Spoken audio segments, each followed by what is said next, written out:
You only get one chance at making a first impression, or to quote the great Paul Heyman, if my client is not on last, we're not hanging around here all night to wait. A blistering opening match has become something of a sleeper WrestleMania tradition. It didn't always used to be this way. Spoiler alert, there aren't a lot of old WrestleMania matches on this list. After all, the opening match of Mania 1 is Tito Santana versus The Executioner. The opening match wasn't exactly a vaunted spot on the card back then. However, especially in the last decade or so, WWE have started putting stonking matchups on our screen straight out the gate, and it's time to give the curtain jerkers their due. Nota bene, for this list, kickoff matches absolutely do not count. Get out of here with that pre-firework bollocks. I'm Adam Hailing from partsFUNknown, and here are our 10 greatest WrestleMania opening matches ever.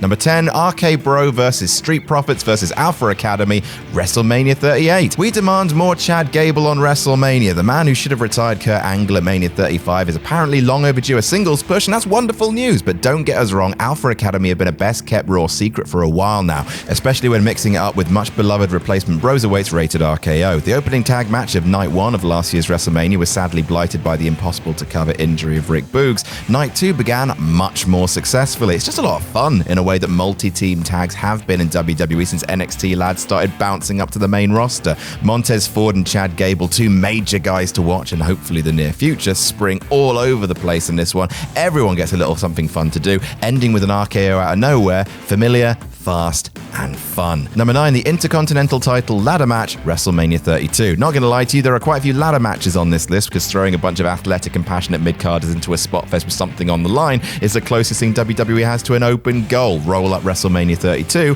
and KO Mania 1. A bunch of good flippy lads, or at least the ones who hadn't had their body parts explode in the lead up to this Mania. Sorry Cesaro, sorry Neville. Put out all the stops and go hell for balls for our entertainment. The match is so good that it briefly convinced everyone that WrestleMania 32 might have been alright. AJ Styles losing his first Mania match immediately put paid to that though. Not only did Zack Ryder win this match in a briefly wonderful dad-cuddling surprise, but Sammy's dive through the ladder, Kevin Owens' soul leaving his body in that horrific spot, Stardust's big dumb ladder. Lots of fun, even though Zack Ryder's dreams were then shot through the head 24 hours later when the Miz's beautiful wife made her proper main roster return.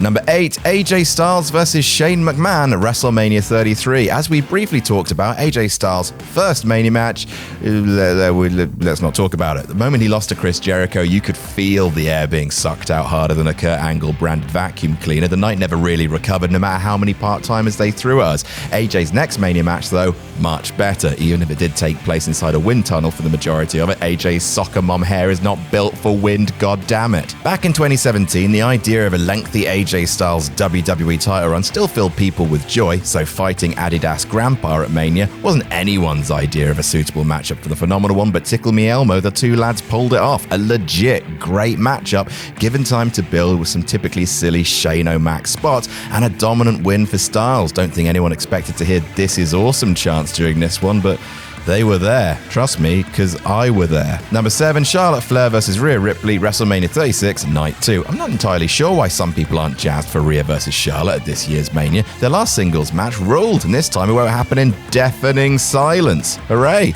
Admittedly, that match that ended in that weird DQ was bad. Maybe I do understand. Despite my great hatred for the pandemic era of wrestling, especially the early years where you could actually hear Michael Cole fucking breathing at ringside, I can't deny that this match ruled. Probably the best actual wrestling match of the entire event. I do very much wish that the Gronk hadn't been vibing on the balcony during the entrances, but we can't have everything in this life. A fun, occasionally brutal contest for Ripley's NXT Championship, and gosh, people were very cross when Charlotte won. I thought it might have worked if Charlotte had then made a new star in NXT. That kinda happened with Io Shirai, but not really. Either way though, this match was great. It's technical, it's vicious, Charlotte working the knee for the entire match in prep for the figure 8, Rhea looking strong in defeat after 20 minutes. Here's hoping the rematch will be half as good. Number 6, the Intercontinental title ladder match, WrestleMania 31. Ah yes, Daniel Bryan's consolation prize. To be fair, if Bryan had not been forced to relinquish the IC title belt after yet another injury, 2015 being the year that Cena had the US title and Bryan had the IC title, could have been a beautiful time for WWE's mid-card. The story leading into This match can charitably be described as Looney Tunes bullshit, with all the challenges becoming wascally wabbits and half-inching Bad News Barrett's title in an endless parade of comedy segments featuring guys like D. Bry, Luke Harper, and Dean Ambrose, who were far too good for this shit. However, as was the story of WrestleMania 31, despite a crap build, the match over-delivered with a series of wonderful spots, including Dean Ambrose getting fatalitied with a powerbomb through a ladder on the outside, and a closing sequence of headbutts that makes me actually wince in hindsight. Fun, painful, and an admittedly compromised feel-good moment. Makes sense why WWE go back to the multi-man ladder match for an opener time and time again. It just feels like a party. Number 5, the Money in the Bank ladder match, WrestleMania 23. Party, party, party, party. As much as I like Money in the Bank having its own pay-per-view, pretty much the only gimmick match that suits having its own show, I do miss it being on the WrestleMania card, almost like a consolation prize for people who did good in the Royal Rumble, and a huge stage to spotlight a guy that the company had big plans for. Always a laugh, and this ladder match is one of my favorites because it's so goddamn violent. I mean, everyone remembers the Jeff Hardy Edge spot. That's a classic, diving from a ladder in the ring, through Edge and another ladder on the outside, mutually assuring both men's destruction. But there's a host of other silliness in this near 20-minute epic. Punk getting busted open hard way with a ladder, a beautiful RKO from the top of the ladder on Matt Hardy, who spends a lot of this match actually being quite heel to Booker T's wife. That's a bit weird. Mr. Kennedy murdering Hornswoggle for the crime of existing. Yeah, it's the party, party, party. Number 4, Seth Rollins versus Brock Lesnar, WrestleMania 35. WWE have opened a bunch of WrestleManias with a world title match, and honestly, I'm all for it. First match should feel big. Why not? I mean, you have to be a curmudgeon purist to think a world title is too good for a spot on the card where the audience are most fresh and excitable. Now, some of these world title matches have been a bit naff. 18 seconds, I'm looking your direction, but what a trademark moment, trademark patent pending. Edge versus Del Rio was alright, but the best of the bunch happened at Mania 35. Seth Rollins slaying the Beast for his Universal title in under 3 minutes after a protracted action movie beatdown. All killer, no filler in this one. Pretty much Brock Lesnar's MO for the past few years. The bookers have realized he doesn't need a prolonged match in order to wear his opponents down for hope spots to feel substantially so deadly that his opponents start with all purple body parts on 2K anyway. Similar to 18 seconds in terms of feeling like a huge deal and a huge moment, but played out long enough to feel like a substantial match. Seth is very good at WrestleMania. And speaking of, number 3, Seth Rollins versus The Miz versus Finn Balor, WrestleMania 34. Always with Seth Rollins are participating in the best triple threats in company history. Between this, the Royal Rumble 2015 one, the really good US title 3-way at Survivor Series last year, the Shield triple threat, he really is an architect of matches with lots of moving parts. As became a bit of a 2018 tradition, the IC title opened the pay-per-view and was up there for being the best match on the card, with Balor, Rollins, and The Miz leaving it all in the ring. It was a really good dynamic. Two of the best worker baby faces in the company, Finn being especially pure heart and his entrance handpicked by the LGBT plus community to be their version of Captain Planet, and one chicken heel in between them desperately trying to pick his spot. Excellent story that. 15 minutes of sheer mid-card wonder, great near falls, electric pace, strong character dynamics, that frog splash from Rollins out of nowhere while Miz had Balor in the figure 4. That right there, that is my jam.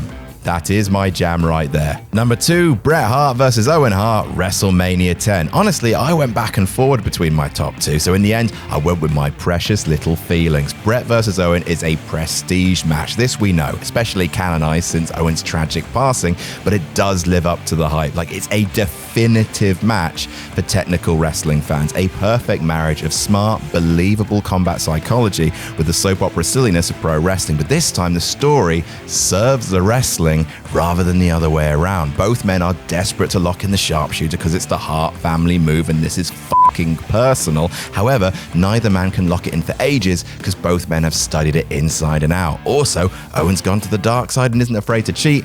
Bret won't put up with Owen's bollocks, but even though his brother has strayed to the dark side, is Bret really willing to actually hurt his brother? All of these little story beats play out really well between the ropes, and even though some could see it as a little dry for their tastes, it's required viewing for fans of WWE's second W. And number 1, Daniel Bryan versus Triple H, WrestleMania 30. Why? Because the monster video made me cry, still makes me cry, and it provides the perfect emotional framework for this wonderful match. Bret and Owen is all well and good, and probably speaks to a certain generation of fan much more than this match. But man, I was invested in Daniel Bryan. This storyline came at the point where I was most interested, not only in some of these characters, Bryan, Punk, The Shield, but also in the behind-the-scenes office politicking of the wrestling business. The company not giving the main event to the hottest thing on its roster in real life and in kayfabe, a wrestler whose mat style and character I loved. It was completely absorbing, and watching this night-long story play out over the course of WrestleMania was a fucking treat.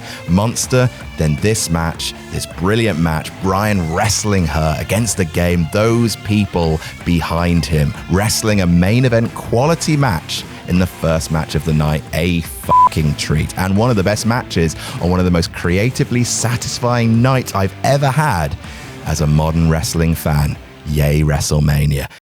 Wrestling is a dangerous game. Injuries can strike at any moment, which must make booking a WrestleMania card stressful as balls, knowing that the capricious gods of fate could KO your best laid plans with an errant twist of a joint or a pull of a muscle. And naturally, as you'd expect from a show that's been around for 38 years, injuries have ruined a great many WrestleMania